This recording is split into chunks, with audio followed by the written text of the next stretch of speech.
History remembers Jamestown as England's first permanent colony. What it often forgets is how close it came to disappearing forever, and how one restless, reckless, impossible man kept it alive long enough for America to begin. In the eastern countryside of England, on land owned by Lord Willoughby, lived a poor tenant family named Smith. In the year 1579, a son was born to them, and they gave him a name so ordinary that no one could have guessed how extraordinary its owner would become: John Smith. Though the name was common, the life behind it was anything but. As a boy, John was apprenticed to learn a trade, but routine and obedience did not suit his restless spirit. He soon ran away, drifting from one hardship to another, and for a short time entered the service of Lord Willoughby, who was preparing to travel to Holland. That small taste of travel only deepened John's hunger for adventure. Like many runaway youths, Smith quickly learned that the world was unforgiving. He slept rough, worked when he could, and fought when he had to. He enlisted as a soldier, survived shipwrecks, was robbed of everything he owned, and at one point was reduced to begging for food. According to his own later accounts, he was even thrown into the sea by frightened pilgrims who believed, much like the biblical Jonah, that he was the cause of a violent storm. Fortunately, no whale was involved, and Smith managed to swim ashore. His travels eventually carried him into the brutal wars against the Turks. There, he gained a reputation for courage and skill, defeating 3 Turkish warriors in single combat and taking their heads as proof of victory. Yet fortune soon turned against him. In a later battle, Smith himself was captured and sold into slavery. His Turkish master treated him with cruelty, fastening an iron collar around his neck and forcing him to labor like an animal. One day, while Smith was threshing wheat under the burning sun, his master began to beat him. Something snapped.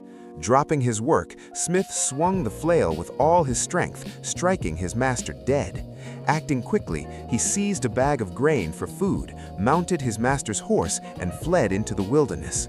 After weeks of danger and uncertainty, he finally escaped Turkish lands and made his way back to England. Returning home with tales of narrow escapes, brutal battles, and astonishing survival, Smith found it nearly impossible to settle into ordinary life. England was buzzing with talk of a bold new venture, establishing a colony across the Atlantic in North America, a land still largely unknown to Europeans. For a man like Smith, the opportunity was irresistible. In 1606, he joined the expedition bound for the New World. 3 small ships set sail, the largest among them named the Susan Constant. The passengers, however, were far from ideal settlers. Many were gentlemen who had never worked with their hands and believed riches could be gathered as easily as stones from the ground, just as the Spanish had taken gold from South America. They established their settlement at a place they called Jamestown. Almost immediately, disaster loomed. Soon after landing, the colonists were attacked by native warriors while they were defenseless. They would likely have been wiped out had one of the ships not fired a cannon loaded with crossbar shot.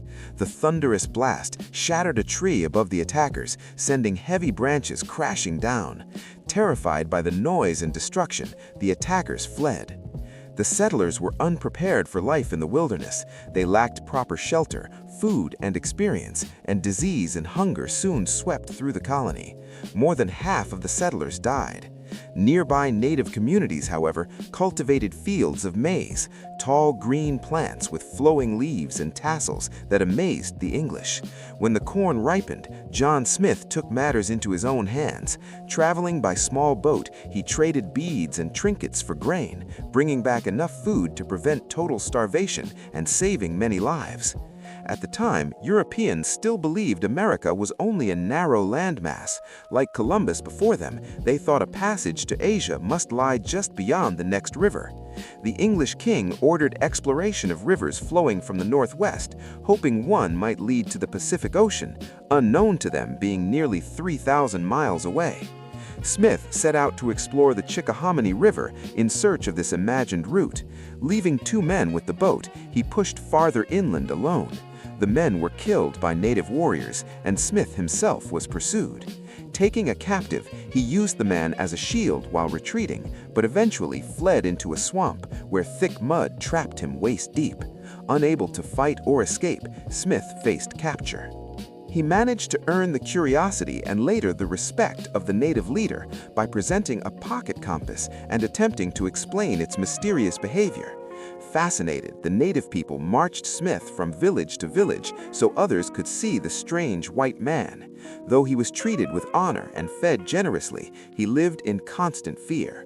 Unfamiliar with native customs, he believed they were fattening him for a feast in which he would be the main course.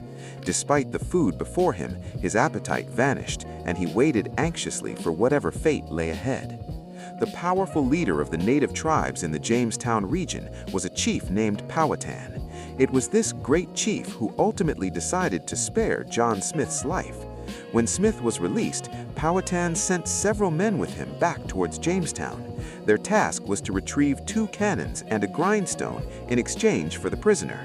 However, once they realized how enormous and heavy these objects were, the plan was abandoned. The men returned empty-handed, carrying nothing more than a few small trinkets. Among the struggling settlers, Captain John Smith quickly proved himself indispensable. He had a rare ability to discipline the disorderly colonists while also managing relations with the native tribes. The sponsors of the colony back in England believed that friendship with Powhatan could be purchased through gifts. They sent him a strange assortment of items: a crown, a basin for washing, a bed frame, a red robe, and other objects that had little meaning in native life. To Powhatan, however, these gifts carried symbolic power. Wearing the robe and owning objects never before seen in his world made him feel like a ruler greater than ever. With this new sense of importance, he refused to sell corn to the English settlers, despite knowing they were close to starvation. Captain Smith, never one to be outmaneuvered, tried a different approach. He produced a handful of blue glass beads and pretended they were far too precious to trade. He explained that the beads were formed from a substance resembling the sky itself and were meant only for the most powerful rulers. Powhatan became obsessed with possessing them. In exchange for just a small amount of these beads, Smith secured an entire boatload of corn, enough to save the colony once again. Smith's greatest strengths were his tireless energy and his refusal to surrender to failure. He was never content to sit idle. If there was land to explore or a problem to solve, he pushed forward. Although his attempt to find a route to Asia through the swamps of the Chickahominy River ended in muddy disaster and captivity, he did not abandon his belief that a passage to the Pacific might exist. Turning his attention to the vast Chesapeake Bay, Smith undertook 2 long expeditions, sailing farther than any Englishman before him. He did not discover a sea route to China. Modern readers know how far off that dream was, but he did accomplish something far more valuable. He carefully mapped the bay and established trade with native communities, bringing back food that kept Jamestown alive.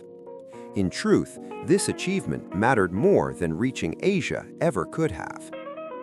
Life on these expeditions was harsh and dangerous. Smith and his men lived for weeks in open boats, constantly exposed to storms and hostile encounters. Once, after their sail was shredded by fierce winds, they stitched together a replacement using their own shirts. Salt water soaked their food, leaving them nearly starving and painfully thirsty. At one desperate moment, they would have gladly traded a fortune in gold for a single drink of muddy water. Cold nights brought little rest. Sleeping on bare ground, the men sometimes woke shivering and were forced to move their fire during the night so they could lie on the warm earth left behind by the flames. At one riverbank, native warriors fired arrows from the trees.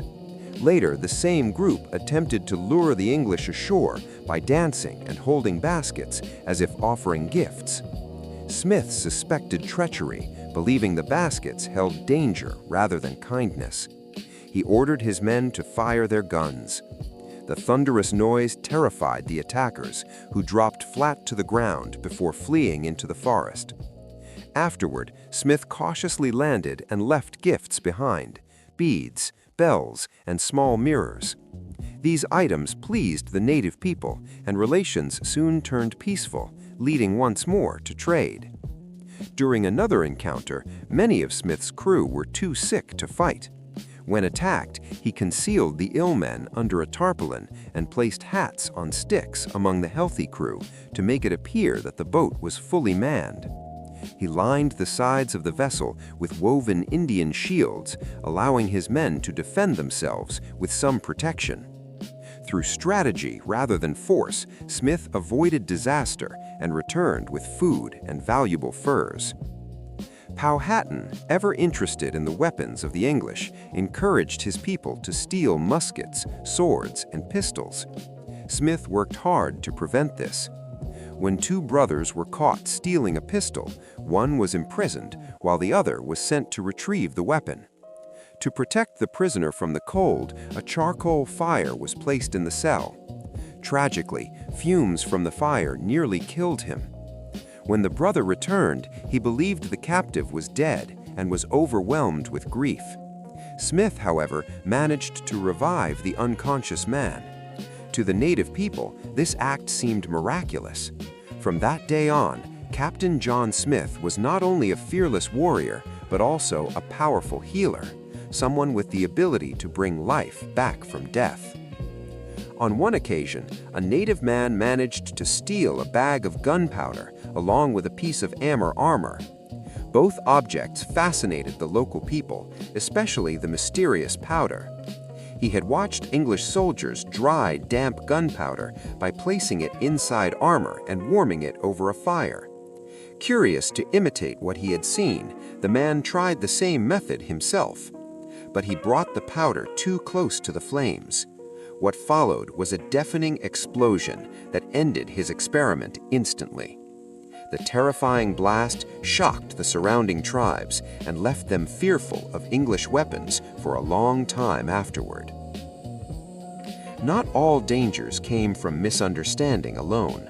Some Europeans acted with cruelty and greed. One Englishman began capturing native people and selling them as slaves. When a group of monks discovered his actions, they intervened, rescued the captives, and brought them into their monastery, hoping to educate and convert them. Among those taken was a native man named Squanto. Through a long and unlikely journey, Squanto eventually traveled to England and later returned to America, where he would play an important role in future history. John Smith remained convinced that England should establish a permanent settlement farther north in what was then called New England. Determined to prove it could be done, he set out with only 16 men, confident that his friendly relations with the native tribes would allow a small colony to survive. Fate, however, turned against him. A violent storm destroyed the masts of his ships, forcing him to return to England. Undeterred, Smith sailed again in a smaller vessel. This time he was chased by pirates. When he called out to them, he discovered that several of the pirates had once served under him during the wars against the Turks. They invited him to become their leader, but Smith refused, unwilling to command men he considered criminals. By 1609, new settlers poured into Virginia, and Smith's enemies gained control of the colony. He was removed from authority and sent back to England. He would never return to Virginia again. Still restless, Smith embarked on another voyage in 1614 along the New England coast. While his crew caught and salted fish to pay for the expedition, Smith explored the coastline in a small open boat. He traded beads and other small goods with native people in exchange for furs and carefully charted the land, producing the first reliable map of the region. After Smith returned to England with his cargo, betrayal followed. Thomas Hunt, the captain of Smith's second ship, tricked 24 native men into coming aboard and then sailed away with them to Spain, where he sold both his fish and his human captives. Smith narrowly escaped these villains, only to face new dangers almost immediately. A French ship pursued him, and Smith had to threaten to destroy his own vessel to force his crew to defend themselves. Though he escaped once, he later encountered an entire fleet of French privateers. They seized his cargo and took Smith prisoner after ordering him aboard one of their ships to examine his papers. Though they eventually allowed him to keep his vessel, Smith's own crew lost courage. While Smith remained detained, his sailors fled with his ship and returned to England, ending his dream of founding a New England colony. Smith spent the rest of the summer unwillingly traveling with the French fleet. During battles against English ships, he was locked below deck as a prisoner. During fights against Spanish vessels, however, the French forced him to man the cannons and fight alongside them. At last, he made his way back to England, where he ensured that some of his deserving sailors were punished. After this final ordeal, John Smith gave up attempts to found new colonies. He took great satisfaction, however, in seeing the Plymouth colony succeed in New England a few years later. Though no longer at sea, he followed its progress with pride. Captain John Smith, bold, restless, quarrelsome, courageous, and endlessly determined, died in 1631 at the age of 52.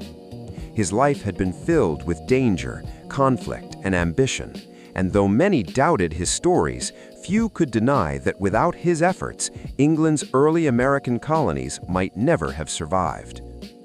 In the end, Captain John Smith did not find a passage to China, nor did he found the lasting northern colony he so stubbornly dreamed of. What he found instead was something far more important: knowledge of an unknown land, hard-earned maps of dangerous waters, and the experience needed to keep fragile settlements alive when hope was nearly gone. While others searched for gold and glory, Smith learned that survival depended on work, discipline, and cooperation, lessons the early colonies desperately needed. Though driven from power and often surrounded by enemies, Smith's influence endured. Jamestown survived because he refused to let it starve. New England became known because he charted its coasts and spoke of its promise. Men who never met him lived on land he mapped, followed paths he explored, and benefited from the relationships he forged with native peoples, sometimes through wisdom, sometimes through force, but always through determination. History remembers grand empires and famous victories, yet the survival of England's first American colonies rested for a critical moment on one relentless man who never stayed still and never surrendered. John Smith lived as he had always lived, fighting storms, hardship, and human nature itself. When he died in 1631, he left no kingdom behind him, but he left something greater: the foundation upon which others would build a nation. And so, behind America's earliest beginnings stands a man with the most ordinary of names, whose extraordinary life proved that endurance, not gold, was the true treasure of the New World.